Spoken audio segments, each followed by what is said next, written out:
Pois é, nós voltamos aqui ao vivo, né, dentro desse segmento de toda terça-feira de serviço, hoje focando a questão dos bancários, a profissão do bancário, o banco, e mais do que isso, tempos modernos, tem tudo a ver com a tecnologia de ponta que o sistema bancário brasileiro utiliza, diga-se de passagem, um dos mais modernos do Brasil. Porém, isso gera alguns transtornos. Rogério, você assistiu aqui, ouviu há poucos instantes algumas pessoas entrando em contato aí através do nosso WhatsApp, é o 992981588, inclusive um senhor, né, ligando, a gente pede texto, ele mandou o áudio por um motivo muito simples, o idoso já tem dificuldade até para fazer texto, aquela coisa toda. Logo, ele tirou da manga a seguinte questão: é o bancário que está lento, não quer atender a fila de idoso? O que acontece que demora tanto a fila de idoso? Eu tenho uma posição, já estou quase lá, dizem que eu já estou idoso, vovô Renato, mas uma coisa é certa, gente. A lei é clara, é atendimento de prioridade, não é atendimento de fila de idoso. Até o seu Volquir Vicarone, lá da Associação dos Aposentados, que está à frente do Exército, de quase 14 mil aposentados aqui na região, sabe muito bem disso. E aí, Rogério, é o bancário que está lento? Não, na verdade é a falta de funcionário. É uma questão nos bancos públicos, Banco do Brasil e Caixa, uma questão de projeto de governo. O último concurso público ocorreu em 2014 e não foram chamados os aprovados. Já tem 5 anos aqui. No Banco do Brasil, na Caixa Econômica, o presidente da República já disse textualmente que não haverá concurso público porque tem que enxugar a máquina pública, né? Nota-se que ele entende muito do setor bancário. A gente quer saber de que ele entende, na verdade. E no setor privado, o setor privado visa basicamente o juro, o lucro. Então, eu vou contratar um funcionário que vai fazer o serviço de 3, vou sobrecarregá-lo e seja o que Deus quiser. Quando ele adoecer, eu tenho uma parcela de 14 milhões de desempregados.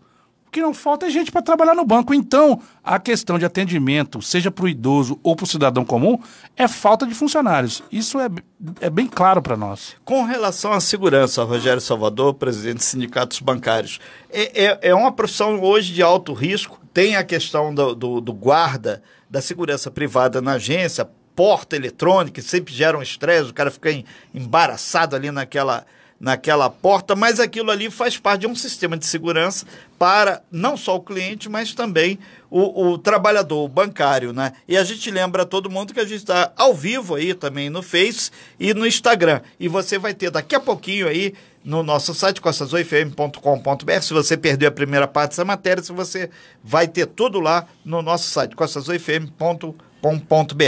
Segurança. Bom, na verdade nós temos... A categoria bancária tem um comitê que, junto à FENABAN, que trata desse assunto na questão de segurança.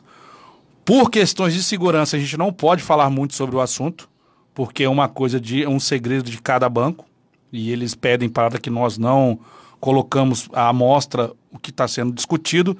Mas a questão, visualmente, que o trabalhador vê são os vigilantes no horário de funcionamento bancário, e após o fechamento da agência, lá a partir das 18 horas, os vigilantes saem e os caixas eletrônicos ficam até as 9 horas, até as 21 horas, à mercê da própria sorte. O que acontece às 9 horas é que as portas se fecham, inclusive às vezes dá problema que fecha com o cliente lá dentro. Mas a gente entende que a segurança bancária está muito aquém do que é o razoável para a população, porque o dinheiro não falta para eles.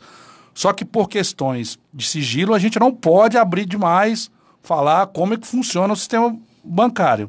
Mas não é a contento. Nós temos um comitê, inclusive agora em agosto, nós estaremos em São Paulo, 700 trabalhadores bancários de todo o país estarão lá em São Paulo para discutir esse e outros temas.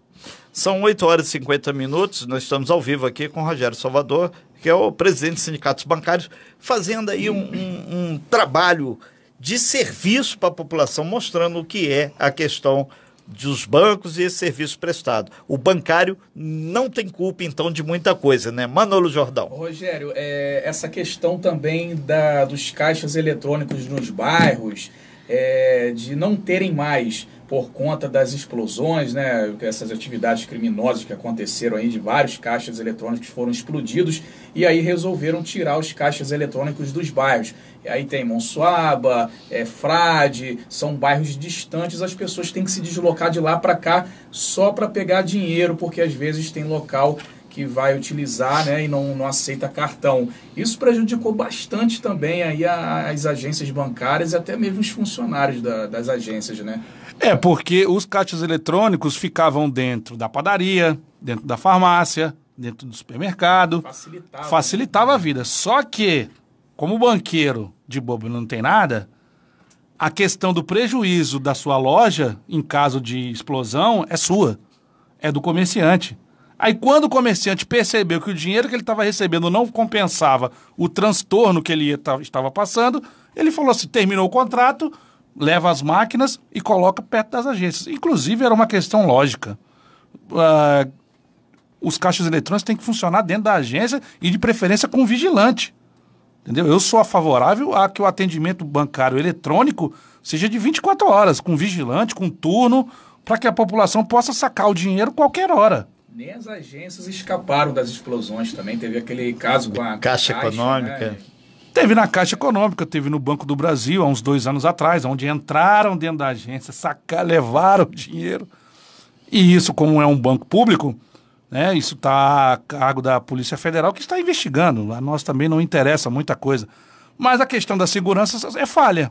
Se não fosse falha, o meliante não entrava lá dentro e fazia o assalto. Então, quer dizer, em questão de segurança bancária, tem muito que avançar ainda.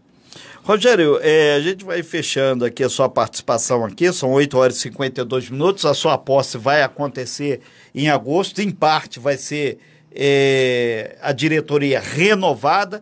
E qual a expectativa que vocês têm aí para esse segundo semestre aí, quando a gente sabe que a economia deve dar uma pequena melhorada, mas o estresse do correntista, de quem é cliente do banco, aumenta muito e estoura muitas vezes ali. O primeiro momento é no bancário e em segundo momento no colo do gerente.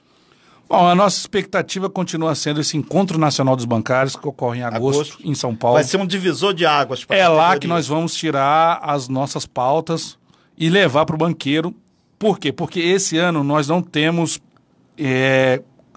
a campanha salarial em si, porque nós fechamos um acordo de 2 anos. Então ele só vai se vencer em 2020. Mas sem greve, então, no momento, não terá greve em 2019. Não terá greve. Nós só temos pauta só para 2020. Mas as mesas temáticas de segurança, questão de gênero, a questão da mulher, essas questões são debatidas com o banqueiro. Então, a nossa expectativa é que em agosto a gente se tire uma pauta e leve para o banqueiro e a gente comece a colocar as nossas reivindicações e alguns avanços que são tímidos, mas a gente tem que procurar avançar. Não podemos perder o que nós já conquistamos, que foi com muita luta. Não foi nada de graça do banqueiro. O banqueiro sempre exigiu da gente que a gente fosse para a rua, fechasse a agência, fizesse greve para receber algum benefício. Então, essa é a nossa expectativa. Para 2019 não tem manifestação, movimento de greve no Brasil inteiro. Só se tiver algum problema pontual. Mas, e para o ano que vem, aí sim a gente vai voltar a conversar com o banqueiro. Ok, então, Rogério Salvador, muito obrigado aí pelas suas informações. Ao povo que fica lá na fila e tenha um pouco mais de paciência com o bancário, que na verdade é um trabalhador que está sendo submetido também a uma jornada muito tensa e problemática, porque na verdade a profissão de bancário, como você falou, é uma das que mais estressa. Acho que só perde para a professora, né? Porque e a culpa não é dele, né? Não é dele, né? Ele não é o dono do banco, né? E o cara fala, no seu banco, quem dera que ele fosse o dono do banco, né? Obrigado aí, Rogério, sucesso aí para toda a diretoria de vocês. Vai ter alguma cerimônia de posse em agosto, assim, mais... Não, tudo bem simples, bem discreto, simples. Como é a diretoria ao longo dos anos. Nossa intenção é só defender e representar a categoria, nada mais. Não se espera nada diferente de um líder sindical do que isso. Obrigado, Rogério, um abraço a toda a diretoria e sucesso. Fazer festa, nada. Chega a ter um aquela... O cara falou que o Citibank... Vou fechar ali. O Citibank, ele tem em São Paulo, o cara tem um